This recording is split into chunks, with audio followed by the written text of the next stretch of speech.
Hi, I'm Anna at the Sewing Studio, and in this video I am going to demonstrate to you the Bernette B38 sewing machine.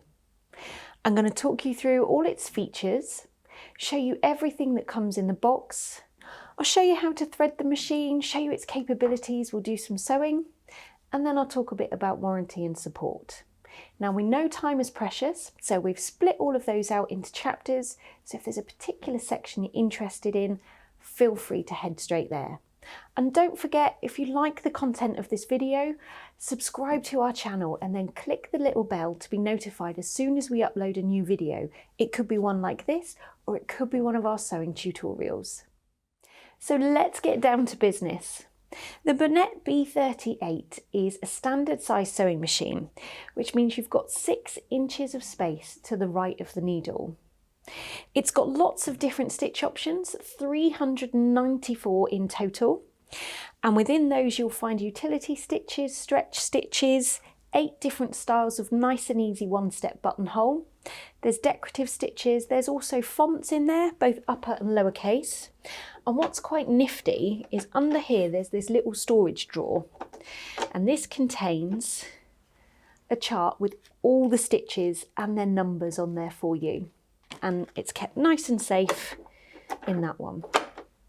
And they're all easily selected on this touch screen here. Now you can alter the width and the length of those stitches, and the maximum width you can achieve is 7mm and the maximum length is 5mm. It also has a mirror stitch option, so some of the directional decorative stitches you can switch the direction that they sew out. It has a short memory as well, so when it comes to the fonts or some of the other stitches, you can program in a sequence of stitches. Now, being computerized, you have the option of how you control the machine. It comes with a start-stop button, but it also comes with a foot pedal, so it's your choice which way you want to do it. But either way, it has this really handy speed control slider, so you can control your speed whether you're on the start-stop button or the foot pedal, and that's really nice sometimes for getting nice consistent results. When you're sewing at top speed, that's 820 stitches per minute with this machine. It also has some nice other features. So you've got your reverse button here and a locking stitch. Needle up, needle down, and that can be programmed for whether you want the needle to stay in when you stop sewing or whether you want it to come up. You've also got your automatic thread cutter, but there is a handy manual one on the side there as well. And then you've got a twin needle setting. That's more of a safety feature, so if you're wanting to sew with a twin needle, hit that button and it will stop you selecting any stitches that are potentially going to send a needle too far one way and hit the needle plate and break. The presser foot has an extra high lift, so you can get bulky items in underneath there. And this dial up here gives you the ability to change the pressure that's applied to that presser foot. And that's really good when sewing quite delicate fabrics. You know, sometimes they can get chewed in the teeth of the feed dogs. So when you're slackening, is that a word? When you slacken that pressure off, they then feed more consistently through there. There's also a built-in needle threader, very easy to use and so handy to thread the eye of the needle. The bobbin is a drop-in system, so nice and easy to load.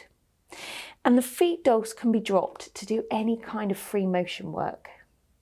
Now, if I pop off this accessory tray, you've then got a free arm here to sew your hems and your cuffs.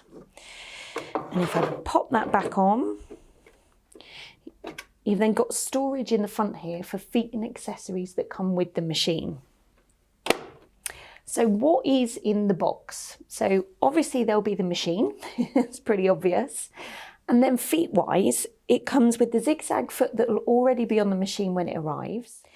And one for sewing zips, an adjustable blind hem, an overlock foot, a clear closed toe foot for sewing the decorative stitches and the fonts, and there's also an open toe version of that. One for sewing on buttons, and then the automatic one-step buttonhole foot, plus this range of accessories. And then there's your foot control, the power lead, an instructional manual. It also comes with an extension table, which is this one here. and that just pops on here. So you take the accessory tray off, and then it just sits on the top there, and then it has adjusters on the feet so you can get it nice and level. And then lastly, it comes with a hard cover. Now this machine weighs just over 6 kilos, so it's not too bad, it's perfectly transportable. This helps to keep it protected when transporting, and also keeping the dust off when you're storing it away at home. So let's get to the exciting bit. I'm going to show you how to thread it, and we'll do some sewing. So to thread the machine, you want to pop your spool on the spool pin, and then pop a spool cap on the end, and you get a couple of different sizes of these depending on the size of the spool you're using. Don't clamp it right down because this still needs to spin freely, but they just stop it kind of whizzing off into the abyss. And then you're just following the arrows down. So you want to go under there, down this one, following this arrow up and around, and then you go back on the right, forward on the left, come down, in behind the guide just at the top there, and then the last one just above the needle. And then for the needle threader, we need to make sure the needle's in the right position. So the way we do that is use the needle up down button to send the needle down and then back up again, and then you know it's in the right position. And then bring the needle threader down until it clicks. Lay the thread under that kind of little tooth there, and then in under there, and then you're just going to push that back up, let go with the thread, and it's drawn the loop for you to pull through behind.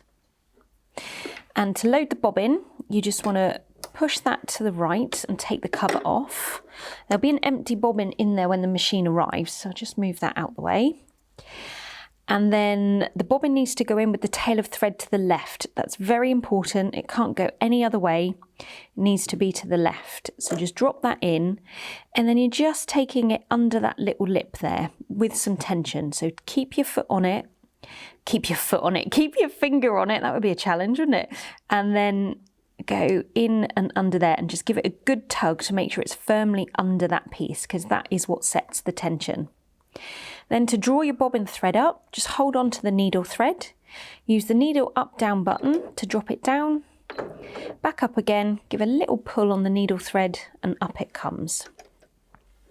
And you can just pull that out, pop the cover back on, and pop your threads under the foot. I'm just going to cut the excess off on the cutter there. When you switch the machine on, it'll always default to this same screen and stitch, which is a standard straight stitch. So let's take a look at what the screen is telling you. So here it's telling you that you're in mode 1. And mode 1 are the direct press stitches, which are these here. So you can see you've got straight stitch in the center position there, straight stitch in the left, triple stretch stitch, lightning stitch, zigzag, and so on. So when you're in mode 1, you can simply just press one of these to go direct to that stitch.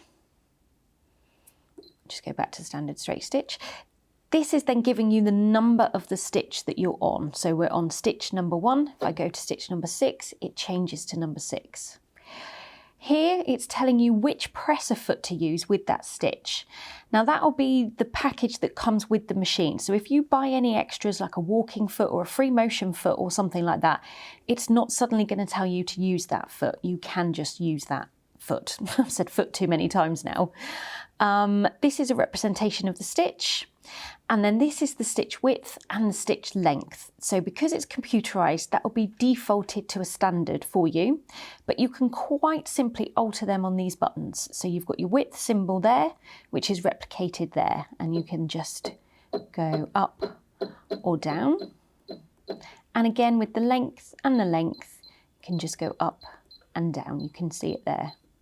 If you want to go back to what was default, you can just press clear and it'll take you straight back to the beginning. So let's sew out a standard straight stitch a minute before we look at the other folders and stitches. So I'm not going to use the foot pedal. I'm on the start stop button today, and I've got some cotton, and I'm going to start on the slowest speed. So let's drop the presser foot, pop the needle in and make a start. To reverse, you can just keep your finger on the reverse button for as far back as you want to go. let go and you'll come forward again. So slow is really quite manageable. Let's go up to midway and then top speed. And whilst you're doing top speed, to have a manageable stop, you can keep your finger on the start stop button. It'll slow right down and you can just let it go when you want to stop. I'm just going to do a few reverse stitches to secure that. And if you remember, top speed I said earlier is 820 stitches per minute, just to remind you. So I'm going to cut my threads, raise the presser foot,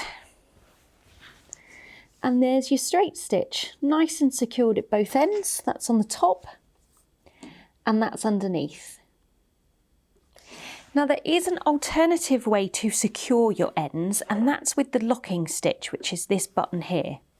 So instead of hitting the reverse, what you're going to do is press that one first and start sewing. And as you see, the fabric didn't move. What it's done is it's sewn 3 stitches on the spot to secure the stitch. So you can carry on sewing. Just slow it down a little bit.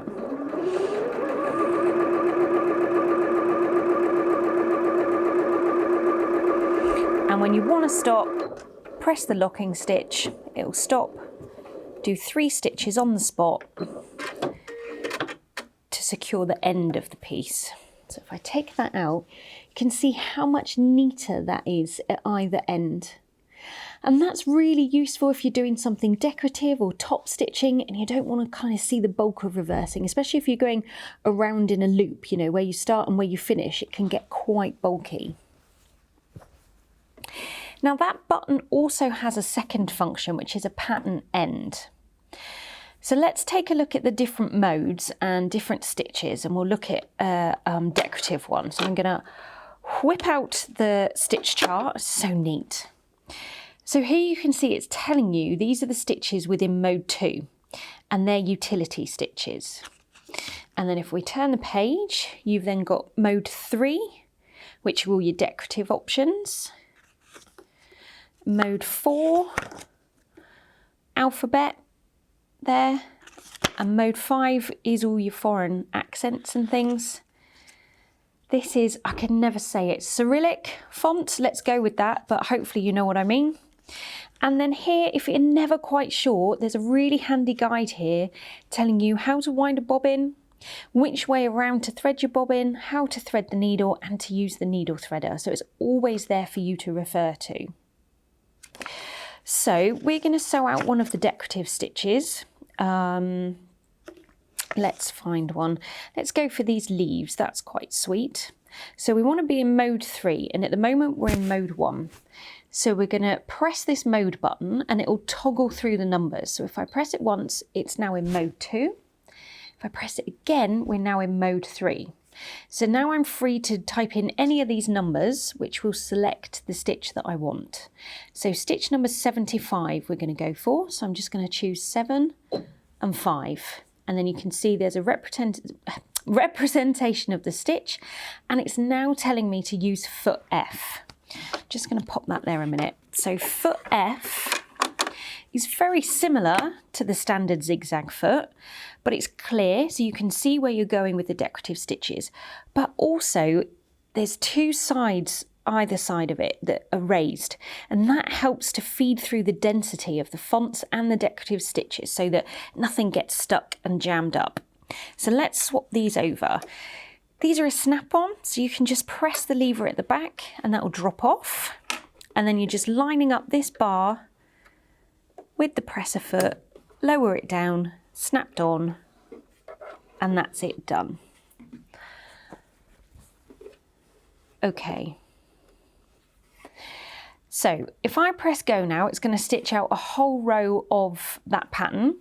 But what I'm going to do when I get to the end is press the locking stitch button, which with this stitch, it transforms into a pattern end. So it'll finish a complete pattern formation before it stops sewing. I'll show you what I mean in a minute.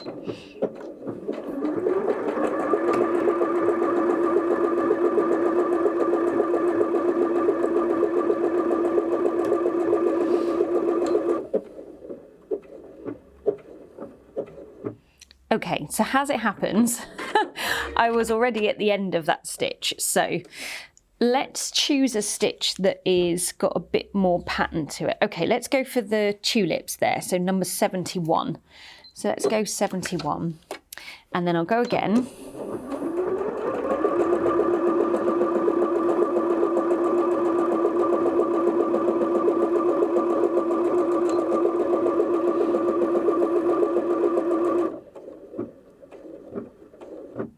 And you'll see that time when I pressed the lock and stitch button, it didn't stop sewing instantly and do 3 stitches on the spot. It carried on to complete the whole pattern before securing the stitch. So that's still quite a cute little stitch, but that's so that you are not, it's taking the guesswork out of it. So you're not kind of finishing on, in this instance, like half a flower. You're getting a complete pattern, and it just helps to keep your projects looking nice and neat and professional if you're after that look. Now you can also reverse the direction that these stitches sew out in. So they've gone with the head of the flower towards the bulk of the machine here, but if we press this one, it's going to reverse it the opposite way around. So we know we're in reverse mode because that symbol has come up here. So let's sew a few out.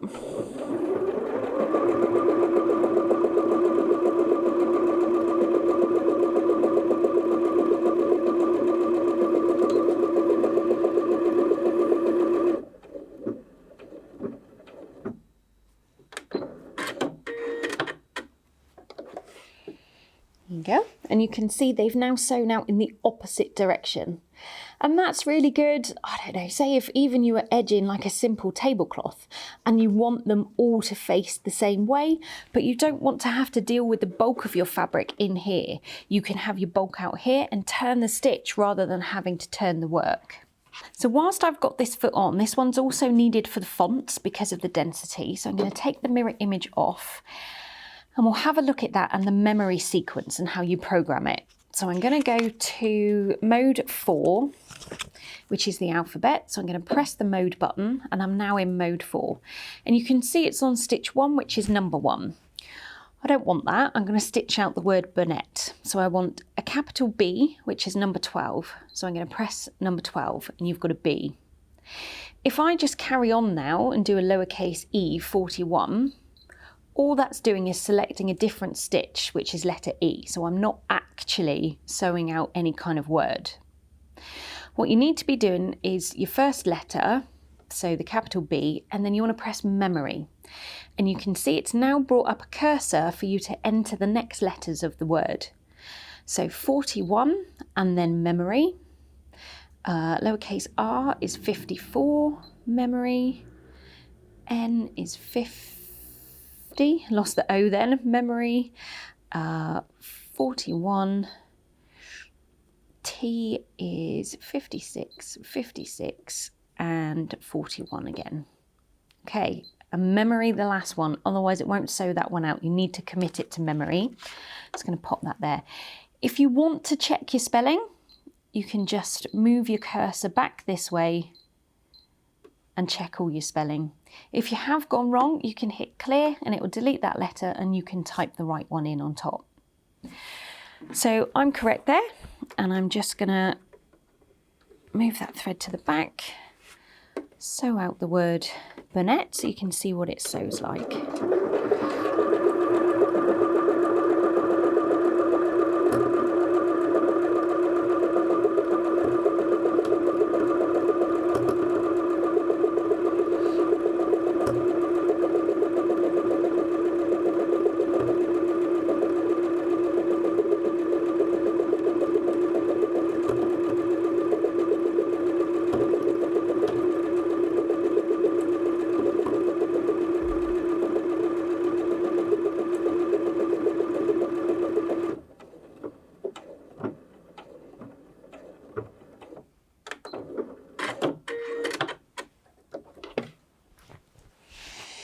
And there you have the word Bernette.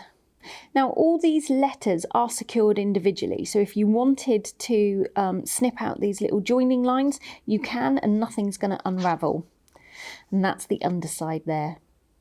Now with all these types of stitches and the decorative ones, they can be quite dense, so it's a good idea to keep around medium speed. They look nicer, and sometimes as well it's nice to put a bit of stabiliser in underneath, and that'll stop the sort of little bit of puckering that you can see around them. So before we move on to some different types of fabric, let's take a look at the one-step buttonhole. So I'm going to take foot F off and grab the buttonhole foot, and then you want to slide the piece at the back backwards even, and then push that down to clamp your button. And what that does is sets a distance here, so the machine knows how big to sew your buttonhole with a couple of millimetres, so that the button easily goes in and out of the hole. So I'm just going to snap that on, and then I want to get this thread under the foot, through the hole and under the foot.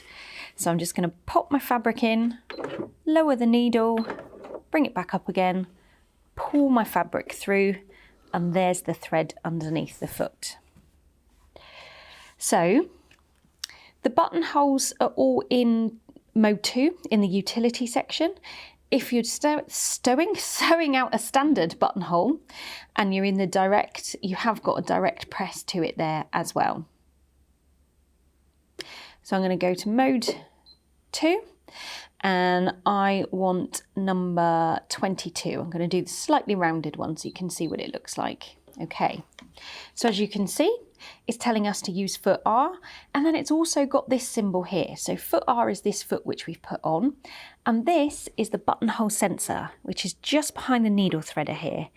You need to make sure that comes down all the way and sits just behind that piece of plastic there, because what that does is tells the machine when to start and finish the buttonhole. So as it's sewing and it comes back and hits it, it will stop going backwards, it will do the bar tacks and then come forward again. I'll show you what I mean. So you can put a little mark on your fabric of where you want the buttonhole to sew, pop that in underneath, drop the presser foot down, and simply I'm going to press the button again about midway. Comes out much neater. If you're on the foot pedal, you just put your foot on the foot pedal until it stops and beeps at you to say it's finished sewing the buttonhole.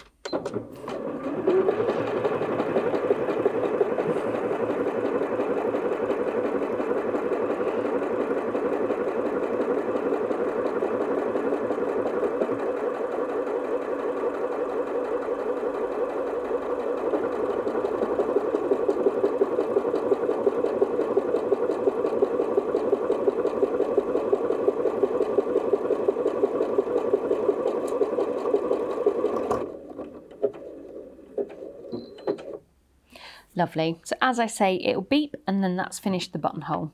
So I'm going to cut the threads, raise my presser foot, and there you have your nice neat buttonhole. That's on the top and that's underneath. And it's such an easy way to create nice secure buttonholes. So as promised, I'm going to move on to a couple of different types of fabric now. So I'm just going to take the buttonhole foot off and pop the standard foot back on. I'm going to use some jersey first, so I'm going to take this needle out. Actually, I'm going to pop this away because everything I need is in the direct stitch now. So I'm going to put that in there. And I'm just going to unscrew the needle screw to take that out and grab a jersey needle. Now don't forget to make sure you're inserting it as far up as it will go. If you don't, it'll be too low, you'll have problems with the needle threader, you'll have problems with sewing as well.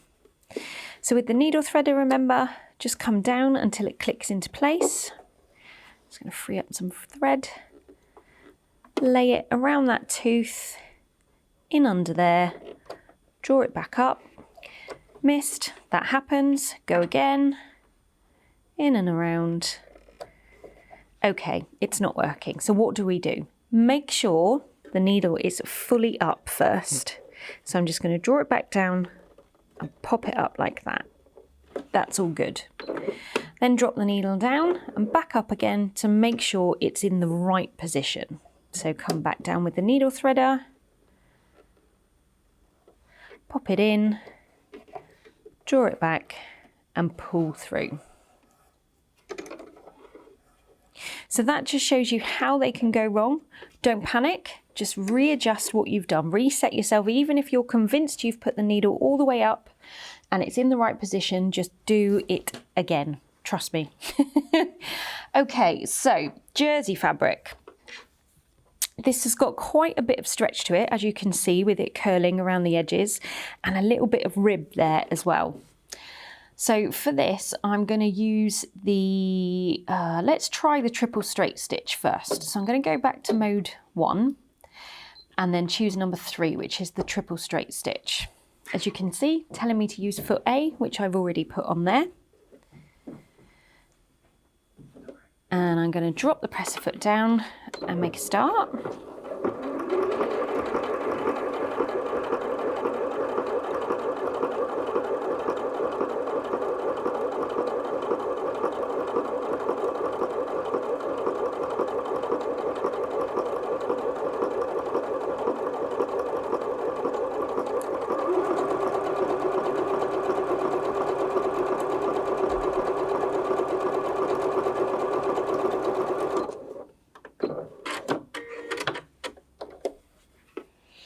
And there we go, that's done a really nice job of that. It's lying nice and flat, there's no kind of waviness, and the material is nice and stretchy with the stitch, and the seam is stretchy too.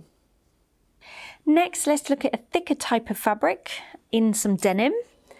So I'm going to take the jersey needle out because my denim's not got any stretch to it, and I'm going to pop a jeans needle in.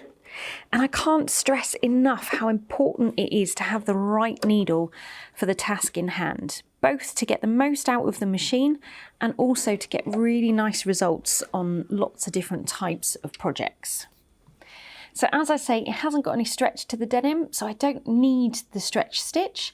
I just want the standard straight stitch. Now, because it's thicker than what we've been using, I'm going to increase the stitch length just slightly. So these are millimeters. So at the moment it's on 2.4 and I'm going to go up to 3. And that will help to keep the stitch on top of the fabric to sew it together rather than it kind of disappearing in and everything looking a bit tight. So I'm just going to drop that down, drop my needle in, make a start.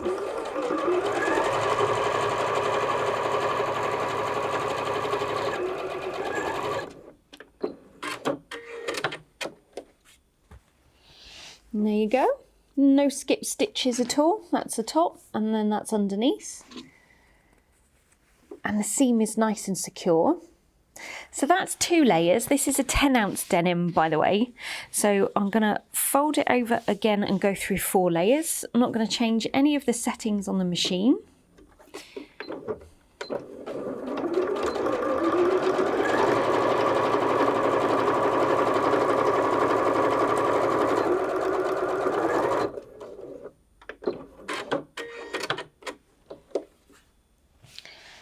And again, it's looking nice and neat. There's no skip stitches. That's the underneath. And the seam's still really secure. Now I am going to double it over once more. I'll confess I'm not sure how it's going to handle it, but let's give it the best chance that we can. So I'm going to increase the stitch length again, just another 0.5 millimeter, and I'm going to slacken off the pressure that's applied to that presser foot. The reason being, I noticed when I was going through 4 layers, it was kind of starting to pucker like that. So that will help to reduce that. This is that, oh God, the presser foot pressure can be adjusted with this dial here. So I'm just going to slacken that back just a couple of notches to 4 and then pop the fabric in, and I'm going to slow it down a bit as well, give it a fighting chance and make a start.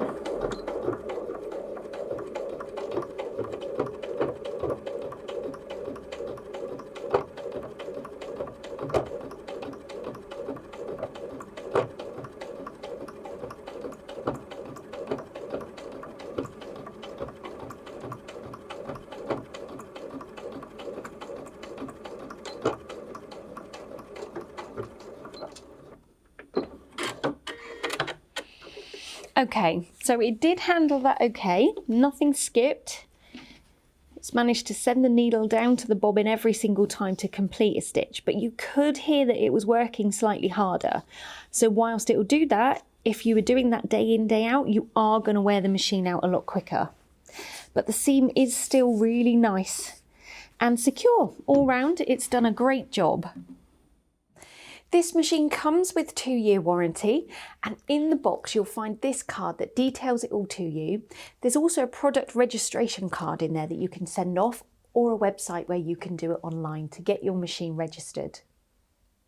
So I hope I've managed to demonstrate to you just how easy the Bernette B38 is to use, and its good range of features and functions to get the best results out of all your sewing projects. If you've decided it's the right machine for you, great! Head on over to our website. Grab yours now, delivery is fast and it's free. If you're still not sure, don't forget we're here at the Sewing Studio for any advice that you might need when looking for a new machine. But we're also here to support you once you've purchased that machine. If something doesn't make sense or you get stuck, just get in touch. Thanks very much for watching, and I'll see you again soon.